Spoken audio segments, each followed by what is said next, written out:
くぞ。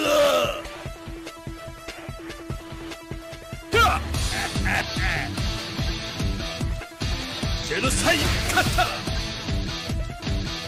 What's happening, everybody? Welcome back. This is Forgo. And yesterday, everybody should have been able to get SS memory. And I thought I'd make a video about who you should either save this memory for or who you should actually give it to. And I realized that a lot of you already know who you're going to give this memory to. But I want to put some perspective on all of the SS characters as far as where they're actually really good in the game and why they would be good, why there's certain characters that you might want to prefer over others. And it's not necessarily a tier list. I think it's more like of a useful list for you, especially if you're a newer player. Obviously, if you've been playing this game for a long time, you know pretty much who you want to level up. You know the characters that you want to give those SS memories to, because SS and BS characters, they're really hard to level up because they're not like other characters where you can actually easily farm for them in the game for the most part. So starting off with the things that make these characters actually really relevant in the game is their typing and their color. These things make a huge advantage, you know, whether the yellow defense or blue balance or green attack. So the reason this is important is actually for a game mode called RHD, or Reviving Hell's Dungeon. So when you go into Reviving Hell's Dungeon, every day that you come in here, this is a place where you're going to be able to get these resources, your experience bottles, right? And every time you get these experience bottles, you're actually going to be able to level your character up more and more and more. You know, the level ones, you know, whenever your character's at 1 star, this is the currency that you're going to use. When they're at 2 star, this is the materials that you're going to use. When they're at 3 star, this is the materials that you're going to use. So obviously, the more of these, the better. Well, the thing is, whenever you get to tier 30, you're going to start getting level 3 experience bottles. Now, why is this important? This is important because I want you guys to notice something on my account. On my account, every one of my SS characters, BS characters, every character in my roster, none of them have a higher level than Awakened level 3. None of them. 0. And I pretty much completed everything in, this is my free-to-play account. I pretty much completed everything on this account. I do guild raid really well. I can hit 1 billion scores in guild raid sometimes. I have completed Spider Robot, pretty much hit 500 million on all the Immortal Dungeons. I mean, not all of them, but pretty much for the most part. I feel like I will now, especially after getting the Guilty Gear characters. And the reason I'm telling you this is that it's not as important to get characters past A3 as you really would think. I always tell people all the time that once you get a character to A3, you're good to go. And the reason, and the other reason that's important is in RHD up to tier 30, it doesn't matter what typing you have. It doesn't matter if defense or balance or attack. It doesn't matter. So all of your SS characters, you can use in RHD, every single one of them. I mean, they'll just ask you for, you know, 3 green or 3 blue or 3 red and so on. So from that perspective, you know, that's something to keep in mind when you're ever leveling these characters up. So if you have a SS character at A2, you know, then it might be a good idea to go ahead and use your SS memory on them to take them to A3. Because when a character is at A3, we'll just click on Iori here. When they're at A3, you only need these level 3 experience bottles. You'll actually get a bunch of these other bottles from other events that are going to be in the game, and eventually you will need them. I mean, obviously, if you're going to push past tier 30, once you get to tier 39, you need a yellow defensive team. And then past that, you start needing specific types and colors for Reviving Hell's Dungeon. You know, you'll need 3 blue attack, and you're going to need 3 red balance, and so on and so on and so on. But up until tier 30, or actually till tier 38, and Reviving Hell's Dungeon, it doesn't matter what typing you're going to have, you're just going to need colors. That's it. And since you're able to do pretty much everything in the game just at A3, just at 3 star, is there really a need to go any further in RHD? I mean, that's a matter of opinion. I mean, I think there is, because I'm going to explain some other things here in a little bit. But really early on, I mean, this account here is about 7 months old, and it's been doing terrific. My free-to-play account's been doing absolutely terrific, and I haven't taken a character over A3 yet. The next thing is dots. You know, what kind of dots does the character have? You know, do you need a character with Starlight? Do you need a character with Burn? Do you need a character with Darkness? Do you need a character with Shock? This is the other way you gauge which characters you really want to level up and whether or not they're actually going to be good, where that dot's actually needed. So the most relevant game mode in the game, or the most rewarding, I should say, is actually Guild Raid, right?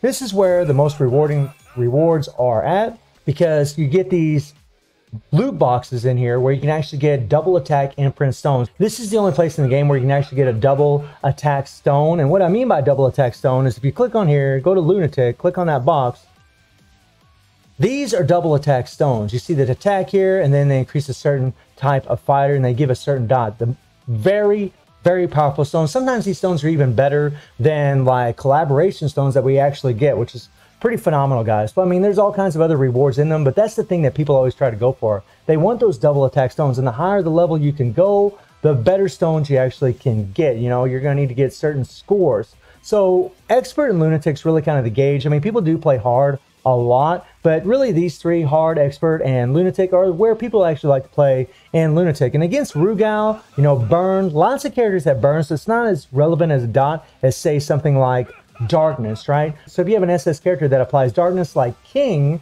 and you got her at A2 or even at A1, maybe you'd want to level her up because she's actually going to do really well for you in this game mode, right? And against Nightmare Geese, darkness is actually really relevant too for hard mode. And then for lunatic against Omega Rugal, Starlight, right? Now, right now, everybody's been able to farm for Shizuru completely for free.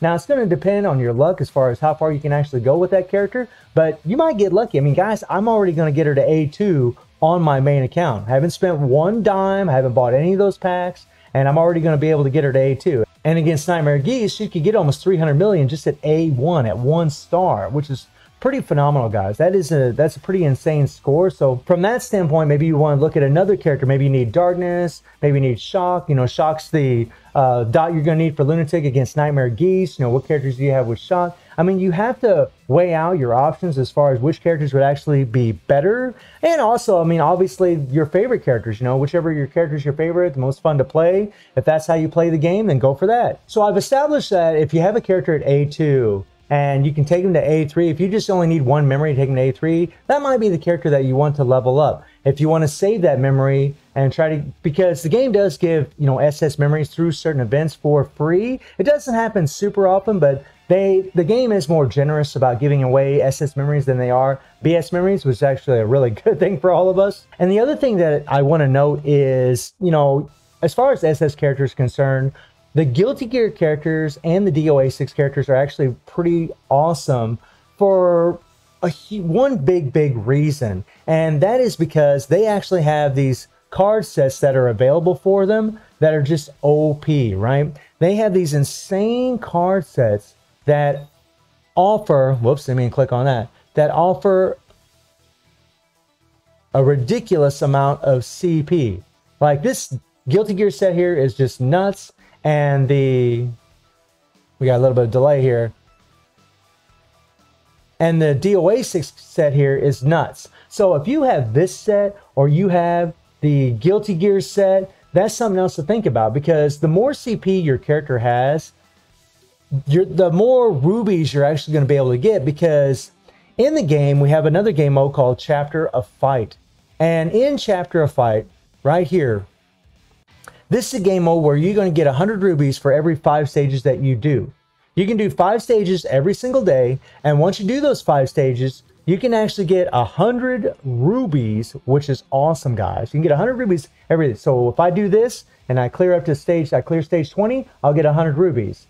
The next time, if I go to stage 25, I'll get another 100 rubies. So that's something else to keep in mind. They have a CP requirement in Chapter of Fight, so you're going to need a certain amount of CP. Otherwise, you're not going to do any damage at all to your opponents, okay? So that's something else to keep in mind, you know, and that's why the DOA 6 and the Guilty Gear characters are actually so good, or one of the big reasons. I mean, they're good for a lot of other reasons as well, but the fact that they have those card sets that can really jump up their CP gain, not to mention option cards that you actually can put on them to add a lot of extra CP, just it makes them really awesome for this kind of stuff, and really helps you be able to get more rubies. And really kind of the same with Deimos Base here as well. I mean, you can get 500 rubies every single week from playing Deimos Base, although it is a very hard game mode. They supposedly softened it up a little bit, made it a little bit easier up to stage 42. I haven't really tried on my main account. On my free-to-play account, I have played it a little bit. Just went to stage 10, but it actually reset here. But if you can do this every single week, if you can do all 50 of these stages, you're going to get 500 rubies every single week. And they do have a CPU requirement in this. You know, the more CPU you have, the better. And that's another reason why the DOA 6 and the Guilty Gear characters are actually so good. Especially, I mean, if you had them card sets, I mean, if you have those card sets and you have those characters, especially at A2, I would definitely level up one of those characters. I mean, if you have SS Neo Tengo at A2, then I would use that memory probably on her, especially if you have the DOA 6 collaboration set. I mean, if you have Dizzy at A2, the same thing if you have the Guilty Gear set. Like, it makes a big difference having these CPU requirements because you're actually going to be able to get more rubies. And the more CPU you have here, guys, the easier this is actually going to be. I mean, this is a pretty hard game mode, but it's going to be, the more CPU you have, the easier it's going to be. I mean, when you go up, look at this. When you go all the way to tier, kind of takes a little bit of time here. I wish it just kind of scroll all the way down there. There we go. You're going to need 162,000 CP, right? That's a lot of damn CP. So using those card sets on those characters, because they're only applicable to those characters, is actually quite insane and will make this achievement a whole lot easier to do. And in game modes like this, like Demo Space and Chapter Fight, if you are able to take a character to A4 4-star or A5 5-star, that's going to make a difference too, because you will gain a lot more CP. But like I said earlier, on my free-to-play account, on this account, I really don't play this, and I really don't try to push Chapter of Fight. So getting my characters just to A3 has been enough so far for me. I'm still able to rack up quite a few rubies, still doing very, very well on the account. And the point that I'm trying to get to is, if you're a new player in this game, I would only worry about getting a character to A3. Whether or not they're actually even going to be applicable for RHD or not, I think they're still going to be a really good character to level up, because they're going to be able to carry you a long way, especially early on in the game. I mean, obviously, if you're a veteran, you probably already know what character you're going to give that memory to. And you might be in a situation where you have two SS characters that are A2, and you just don't know which one to level up. Well, if I was in that kind of situation, I just look at the dot that they have. You know, what dot do you actually need more of? Do you need Starlight? Do you need Dark Knights? Do you need Shock? Or I would look at the color that you actually need, maybe for RHD. Maybe you need to level up one character more than the other so you can push a little bit farther in RHD so you can get more experienced bottles. The truth is, like, all the SS characters are OP. Every single one, even the weakest among them, is still very, very strong. So no matter really what character you put your memory on, they're going to be helpful. They're going to help you out no matter what. There really is no wrong choice, at least in my opinion. I mean, Iori isn't really considered one of the best characters, but he's still damn strong.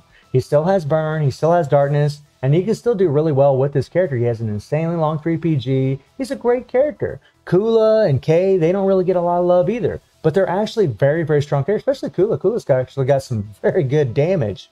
And also the other thing to keep in mind is that, you know, SS collaboration characters, you know, they might not get reruns. I mean, we've only had one rerun of a collaboration in this game since it started, and that was Yentama. That's the only collaboration that ever had a rerun, and no other collaboration has had a rerun. Although I do believe we will get a rerun of certain collaborations. We just haven't had one yet, except for Yentama. So that's also another thing to keep about. So, I mean, characters like Iori and Kyo, they've already had one rerun. They'll get another one in the future. So characters like this, you know, the characters that get reruns, you probably maybe you wouldn't want to use your SS memory on, because you know that they're actually going to come back in another banner, and you actually could try to pull for them again and use your SS memory on a collaboration character, say like Dizzy or Baiken or Honoka or Kazumi, because those characters, or Marie, because those characters are probably not going to come back, or we don't even know if they will come back. So it might be better just to use your SS memory on them.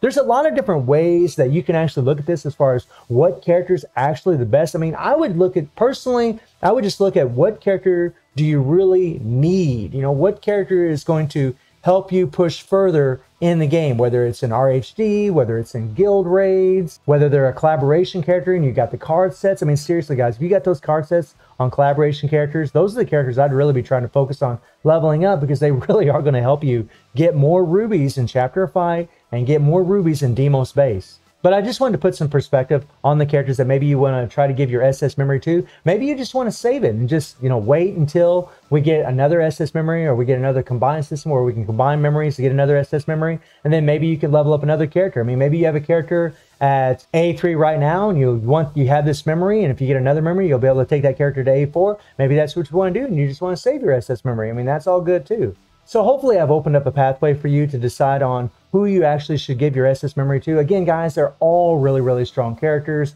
Even the weakest amongst them is still very, very strong, very, very good. And obviously your favorite characters are the ones that you should level up. Games are all about having fun, and that's really the most important thing. So let me know who you guys decide to use your SS memory for, and I do stream on Twitch at 9 p.m. GMT+7 time. The link is in the description below, and I hope you enjoyed the video. Thank you for watching. Y'all take care and have a good one. See ya.